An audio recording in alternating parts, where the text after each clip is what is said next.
Dormitabis, Chapter 2, Part 2. They nodded back before commencing their search, going to every part of the room high and low, and they checked over everything. As they went about the room, the flash occurred again. However, this time they happened nearby each mare. Rainbow being the closest followed that light to a part of the wall. That flash came again, and the residue of it remained, illuminating some sort of quote upon the wall. Loyalty is a feature in a character that inspires boundless hope. Loyalty is hard to find. Trust is easy to lose. Actions speak louder than words. Your loyalty to a person should not be based on the time that you have known a person, or rather on how the person has treated you during the duration of your friendship.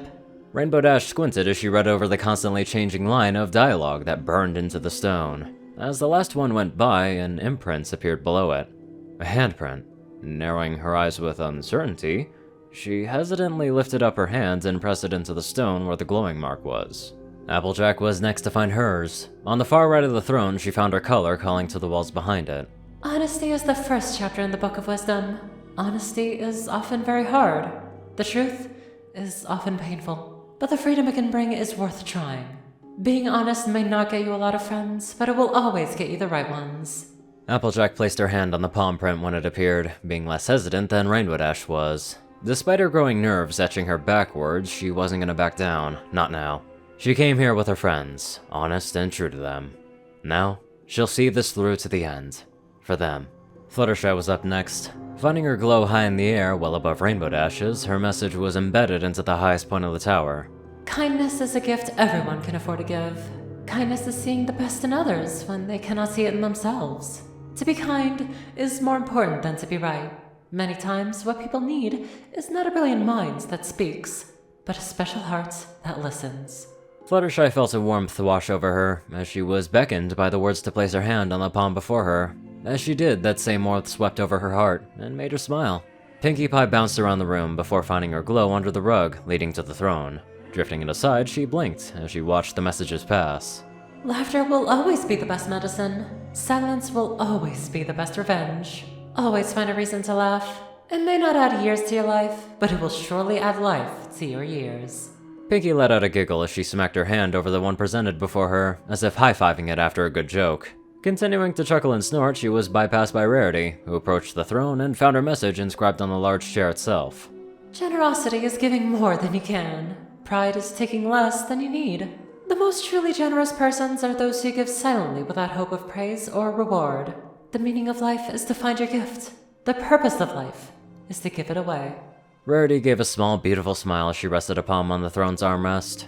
As she was the last to place her hand on the stone, all 5 palm prints began to glow brighter, seeping the magic within that light into all of them.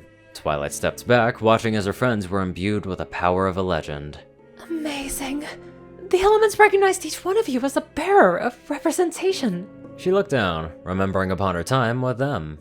Pinkie's parties brought joy and laughter, Rarity's always there to give and offer new styles of clothing to those in need, Fluttershy's meek behavior did nothing for ponies, but she catered to the animals that resided within the town's outskirts. Applejack's family is full of honest folk, not just her, and Rainbow Dash was always around, either doing her own work for the Summer Sun celebration, or helping out her friends with their work. Laughter, generosity, kindness, honesty, loyalty, it all made sense. And when looking up at them, a glimmer, a spark shined in her eyes.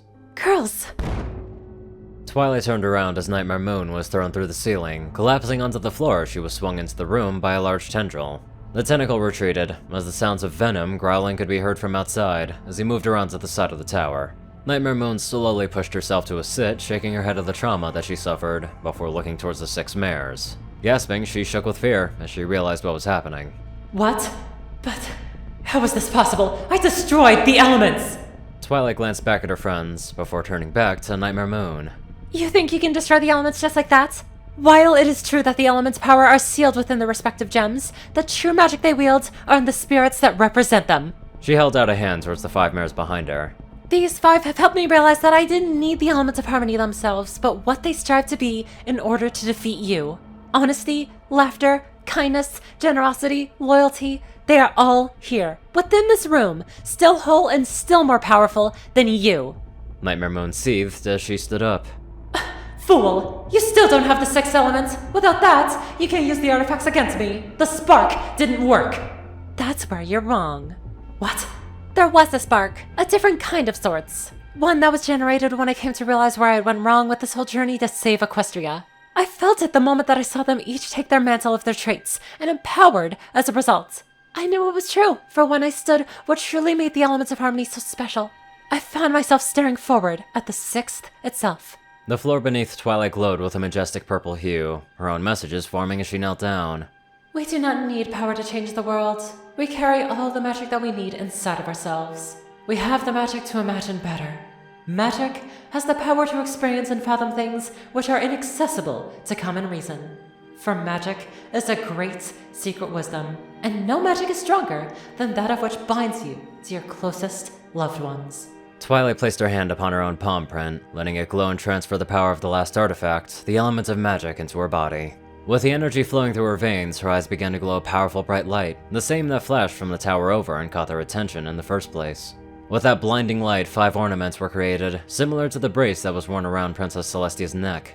They snapped onto the 5 mares that accompanied Twilight, each gem taking the shape of their respective pony's cutie mark. As for Twilight, her cutie mark jewel was placed with a crown-like object, a golden tiara, if you will. With it placed upon her head, the elements of harmony powered up its signature energy, and it began to exert in a rainbow of steam. Channeling and aiming it at the dark mare, Nightmare Moon was hopeless to get away, before the cataclysmic beam of harmonic magic engulfed her. Her screams echoed throughout the old castle, as a shockwave burst outwards, spreading across Equestria and beyond to show that the elements of harmony have returned to their natural state, and were ready to be used to protect this nation once more. As a result from the pulse of harmony, the imprint in the moon disappeared once again, freeing the Princess of the Day from her temporary prison. She vanished without a trace off the rock, seemingly disappearing altogether. As for Nightmare Moon, she was of no threat to anyone anymore. She now lay around her broken armor, the blackness in her fur melting off as she tried to hold control. Unable to move and unable to think, she hissed as she clawed at the floor. She gasped and looked behind her, seeing Venom had returned and now was in a perfect position to finish what was started. As she tried to grasp as anything to hold herself back, even with the cracks in the floor, she was ensnared by the beast's tentacles and pulled into its mass. With this going undetected by the element bearers, the light that surrounded them faded, allowing them to touch back onto the floor and collapse in exhaustion. Being the first time using these artifacts, it took a toll on them, and one by one they came to getting their bearings and helping each other up. Applejack grabbed her hat and put it back on, glancing to her friends. Everybody okay? A series of nods came in reply, as Applejack noticed the new necklaces and the large crown on Twilight's head. Wait, what in tarnation? Fluttershy also saw that they all had the ornaments adorned on their necks and looked down, poking at the gem on hers. Oh my, these necklaces and Twilight's crown, they look just like her cutie marks. Rainbow flew up into the air, stretching herself out and popping a few bones. Hey, she's right! Check out this awesome red lightning bolt! Applejack watched as her friends marveled at the pieces of jewelry before walking over to the only one of her friends that have yet to get up. Helping Twilight sit up, she tilted her head as she prodded the crown's purple star. Gee, Twilight, I must say I am powerful sorry for doubting you. When y'all were talking about these here elements back in the library, I thought you were just spouting nonsense. But... She looked back down at the orange apple gem that was positioned above her chest. I guess these elements do exist, and we all represent a core value in them. Indeed, you do. Every pony turned to the window as the moon settled onto the horizon, making way for the sun to rise. With its blinding warmth, a piece of it broke off and sailed towards the smashed entryway Venom made. The light was cast away, and in its place was the ruler of Equestria herself. Princess Celestia. The white benevolent Alicorn smiled, as she dusted off her golden yellow regal wares, giving a gracious and welcoming smile to her precious students. Twilight Sparkle, my faithful students. I never had a doubt in my mind that you wouldn't be able to succeed. Succeed? Twilight approached the princess, her arms folded in front of her. You wanted me to come here to find the elements? But I thought you said all this was just an old pony's tale. Twilight, I sent you to Ponyville upon the order to make some friends. Nothing more, nothing less. The princess passed the elements of magic, standing before her newfound companions. I too saw the signs of Nightmare Moon's return, and I knew it was you who had the magic inside to defeat her. She looked back to Twilight. But you couldn't unleash such a power until you allowed true friendship into your hearts. She turned to the side, as Twilight smiled at her friends, getting the same in return as Celestia muttered to herself. Now if only another would... All eyes went back to Nightmare Moon, as they finally realized that she was being consumed by Venom. With a monster of hatred howling to the skies, she was tossed from his body. However, unlike the others Venom had fed off of, the mare that he had tossed out looked fine. She was different, sure, and without the superior power that made her a fully fledged alicorn, but her coat and her darkness was no longer a part of her. All of that was now feasted upon and absorbed into the 10-foot colossus that went still shortly after disposing of her. Finally, after spending the last few hours relentlessly hounding after that horse lady, the inventor had finally had her in his grasp.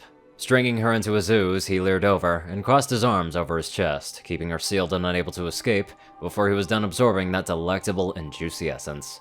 It took a while, but the more he fed, the more control over his mind he seemed to possess. With all of his senses returning to him naturally, pain was the first thing that he registered. A sharp stab into his skull that made him turn and roar up into the air while spitting out that evil Anthro.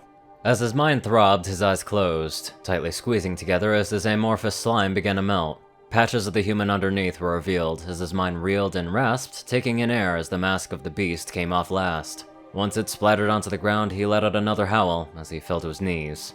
The pain, these feelings. Wasn't he dead?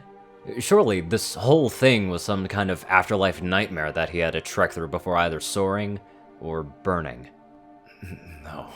No, this was wrong. This is all wrong. He can feel everything. He shouldn't be able to. He shouldn't be feeling much of anything at all. No dead man can rub his hands together and feel skin and flesh. Opening his eyes, the human's heart began to race as he panicked, looking around as his hunger was quelled, but his mind only teemed with unanswered questions. Where am I? What is this? I'm legitimately shocked that he didn't suck her dry, either that or even killed her. But hey, at least she's alive and it seems like the human has finally returned back to sentience. Now let's get on to our honorable donators. Top donators: TacoCat598, Peter Coulthard, J Tinman, Darkside, Gauntlet, and Only One Thing.